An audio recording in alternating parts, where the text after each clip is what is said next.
Assalamualaikum warahmatullahi wabarakatuh. Kami dari kelompok 9 mata kuliah Etika Profesi Keguruan kelas Matematika 1 dengan dosen pengampu Bapak Dr. Andes Hadi Purnomo MPD.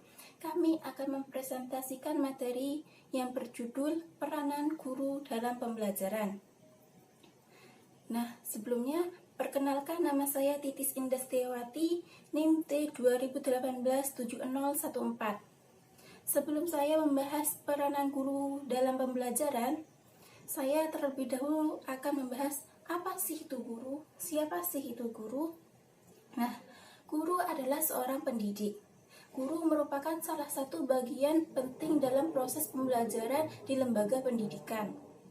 Seperti yang tertuang dalam Undang-Undang Republik Indonesia Nomor 14 Tahun 2005 tentang Guru dan Dosen Pasal 1 yang berbunyi, guru adalah pendidik profesional dengan tugas utama mendidik, mengajar, membimbing, mengarahkan, melatih, menilai, mengevaluasi peserta didik pada pendidikan dasar dan pendidikan menengah.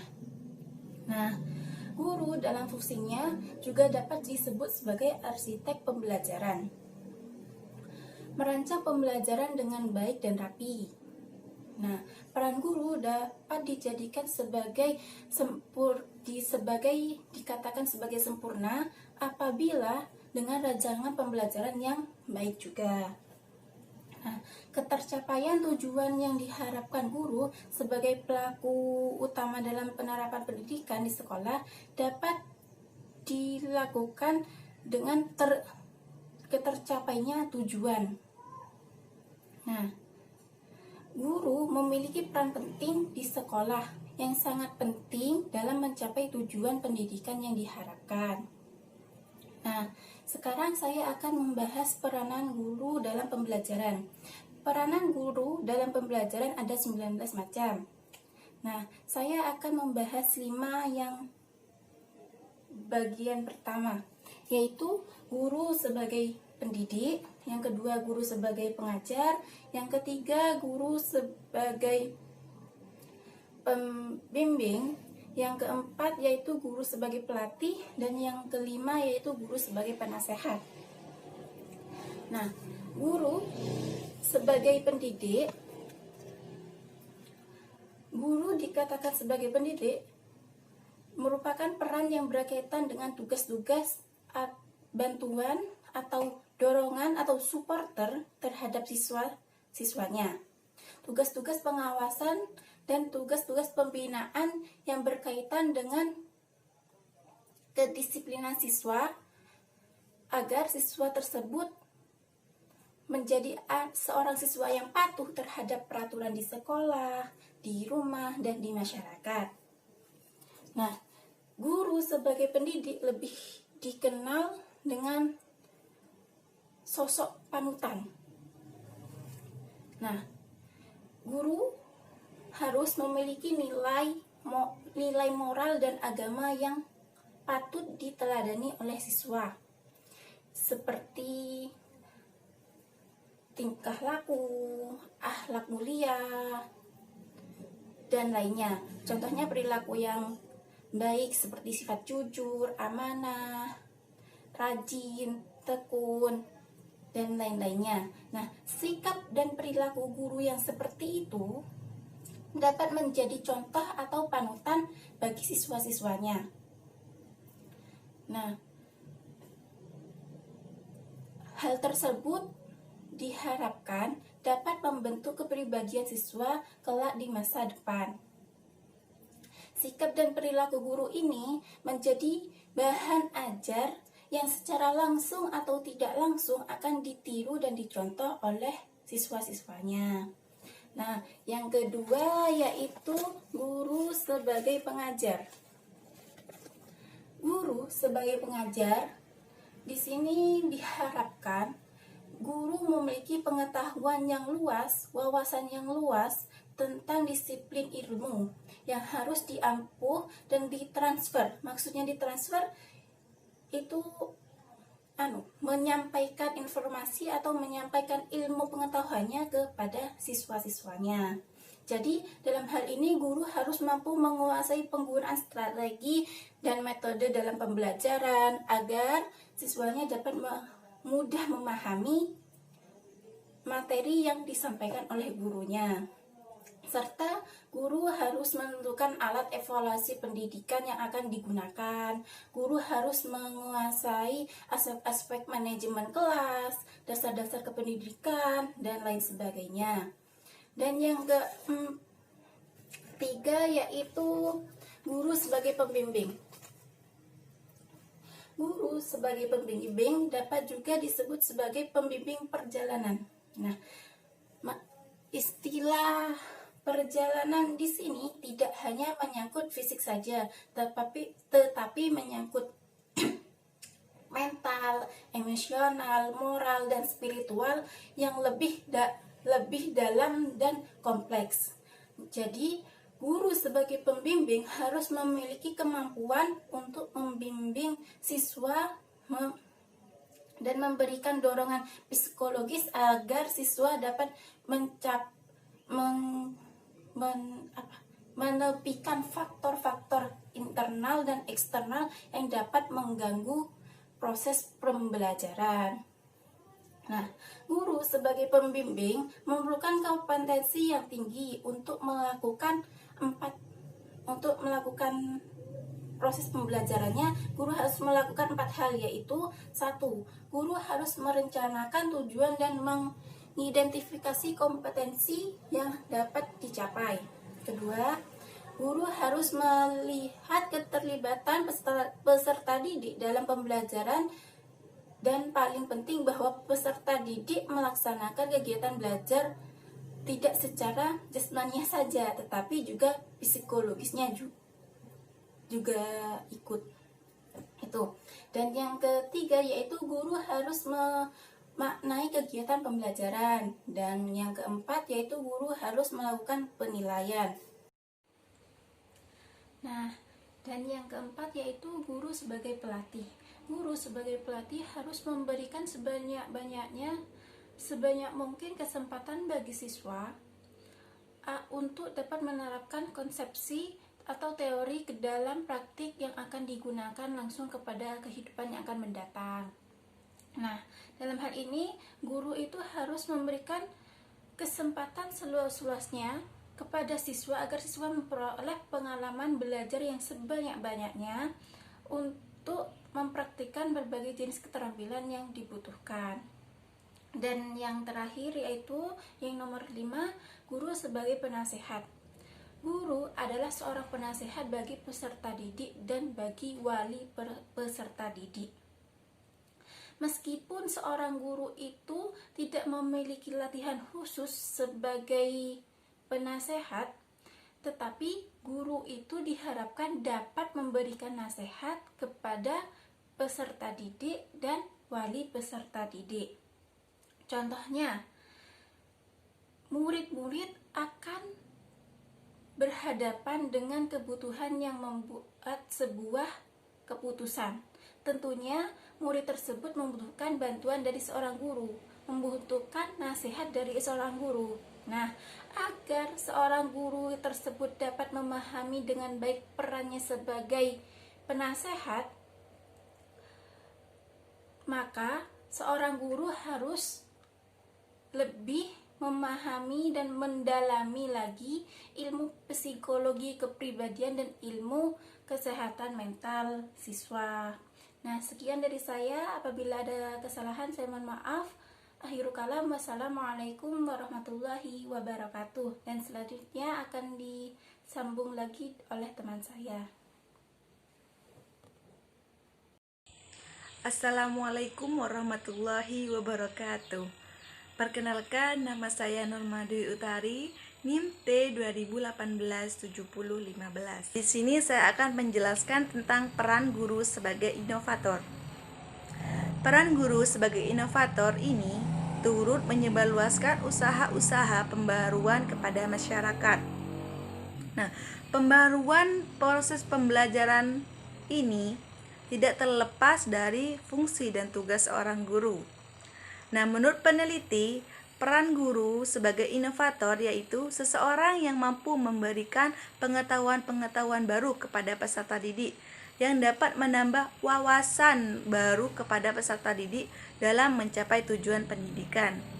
Nah, dijelaskan dalam bukunya M. Arifin yang berjudul Ilmu Pendidikan Islam, tinjauan teoritis dan praktis berdasarkan pendekatan interdisipliner, bahwa guru sebagai inovator harus mengarahkan minat dan memperhatikan anak didik kepada bahan-bahan pengetahuan yang baru mereka ketahui. Nah, dalam ajaran Islam terdapat prinsip pembaruan dalam pembelajaran, baik tentang fenomena-fenomena alamiah maupun fenomena yang terjadi pada diri mereka sendiri. Nah, diantaranya tugas seorang guru sebagai inovator yaitu sebagai berikut. Yang pertama, melakukan kegiatan yang kreatif. Yang kedua, yaitu menemukan strategi, cara-cara, metode-metode atau konsep-konsep yang baru dalam konsep pembelajaran.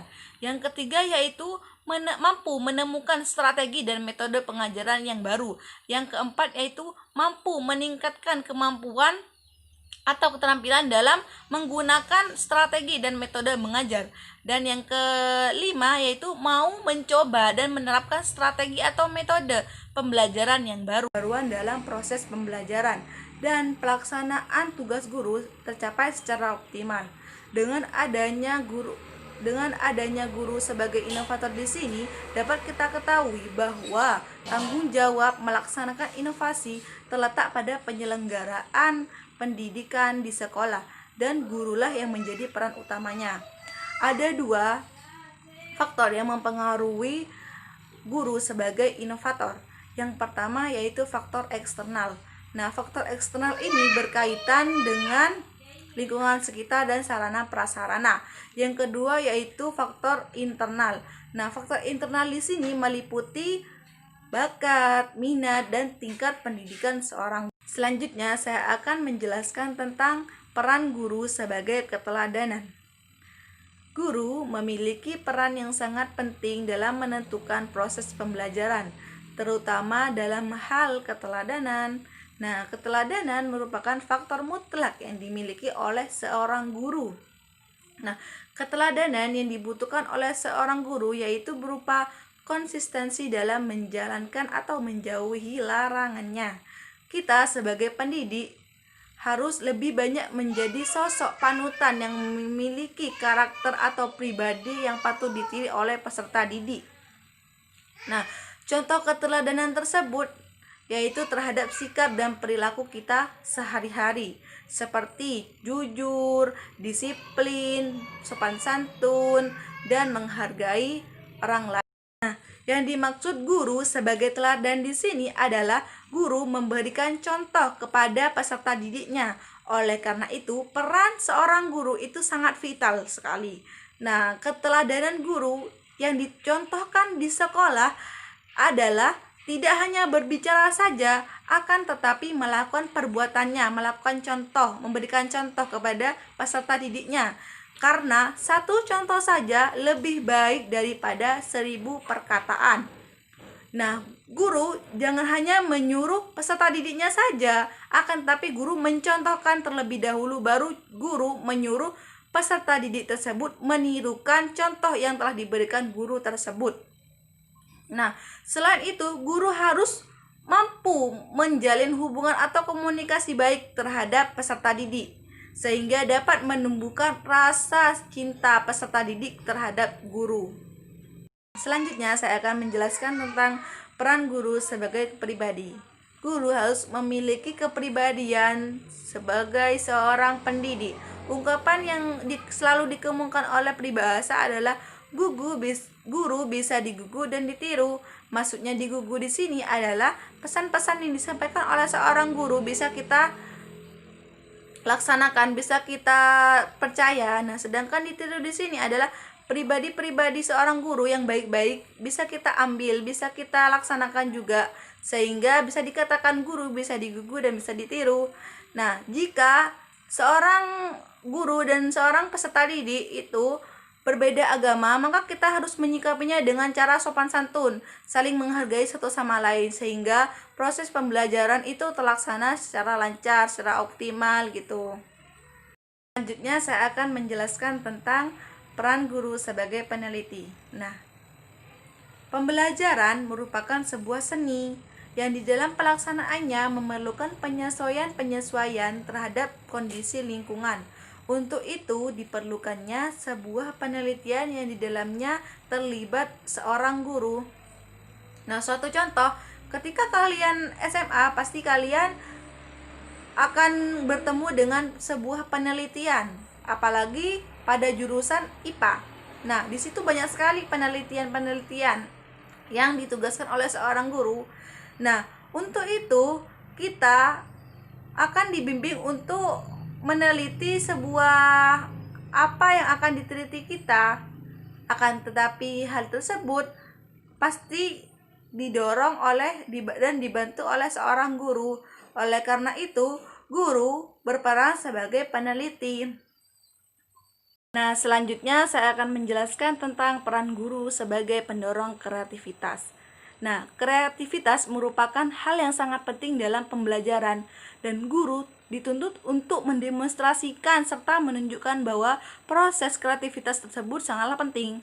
Nah, kreativitas merupakan sesuatu hal yang bersifat universal dan merupakan ciri aspek dunia kehidupan di sekitar kita.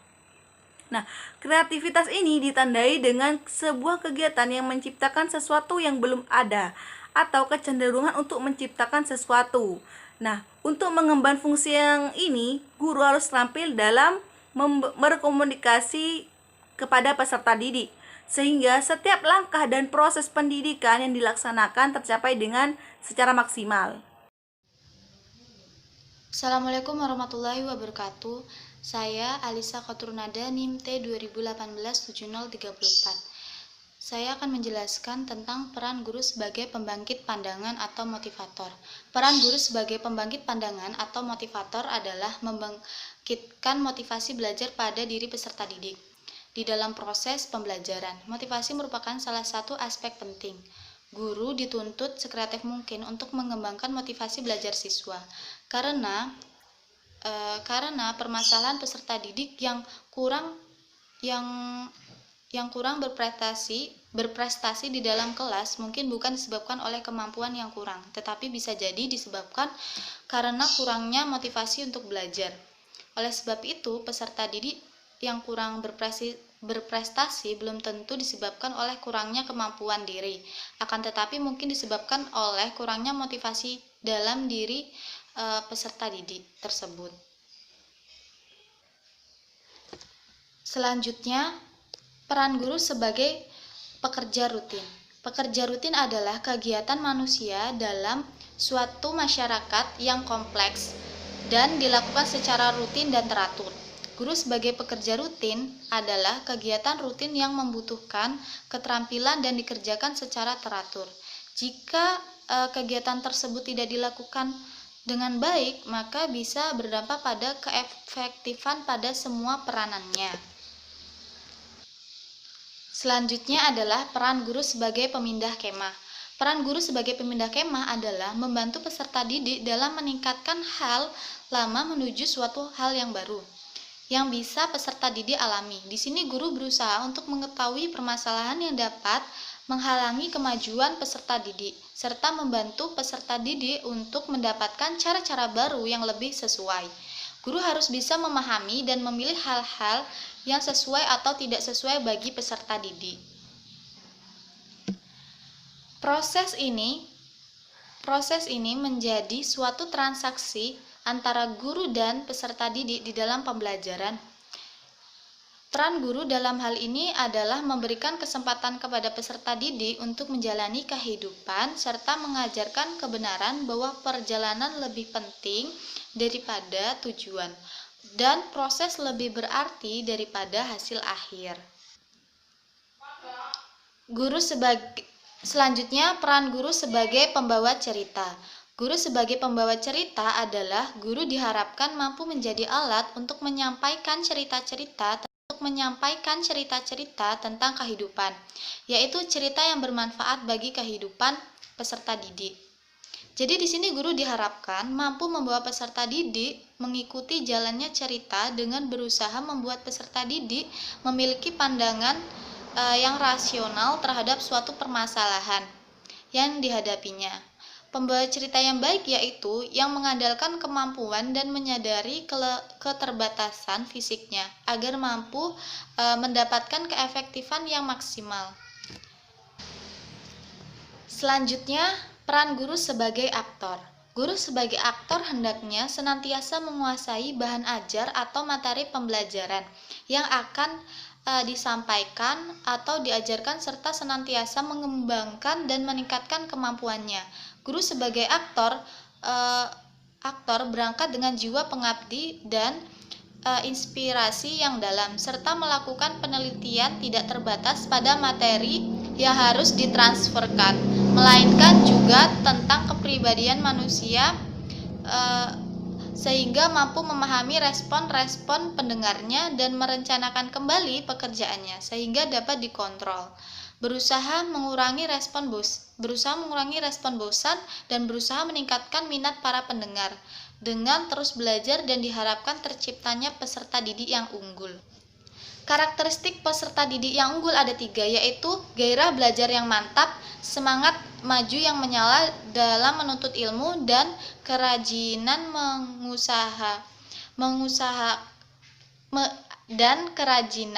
mengusaha studi sepanjang waktu. Sekian penjelasan materi dari saya, kurang lebihnya mohon maaf. Wassalamualaikum warahmatullahi wabarakatuh. 16. Guru sebagai emansipator. Emansipasi atau emansipator adalah pembebasan kaum budak menjadi kaum yang merdeka, atau dengan kata lain adalah menyamakan hak setiap orang. Jadi, tugas seorang guru adalah menyamakan hak para setiap peserta didiknya. Dan seorang guru juga harus menyadari bahwa dalam tugasnya terkandung unsur keadilan, di mana seorang guru harus berlaku adil kepada seluruh peserta didiknya. Kemudian mengandung unsur penggugah semangat atau penyemangat para peserta didiknya, dan juga sebagai penerang dalam kegelapan atau mencerahkan masa depan para peserta didiknya. Dan modal awal dari peran guru seorang emansipator ini adalah dengan mengetahui potensi para peserta didiknya. Dari situ guru akan terus bisa memantau di mana potensi peserta didiknya dan membantu meraih masa depannya yang cerah dan menyemangatinya untuk mengejar cita-citanya sesuai potensi yang dimilikinya.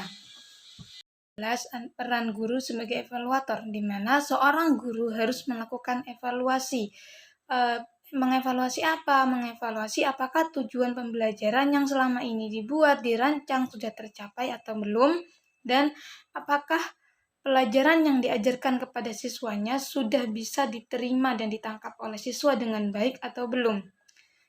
Menurut Wina Sanjaya, terdapat 2 fungsi guru dalam peran evaluator ini. Yang pertama, untuk menentukan keberhasilan peserta didik dalam mencapai tujuan pembelajaran. Yang kedua, untuk menentukan keberhasilan guru dalam melaksanakan seluruh kegiatan yang telah dirancang dan diprogramkan sebelumnya. Nah, guru sebagai evaluator juga harus melakukan penilaian secara komprehensif, di mana setiap aktivitas, hasil karya, dan sikap siswa juga harus dinilai.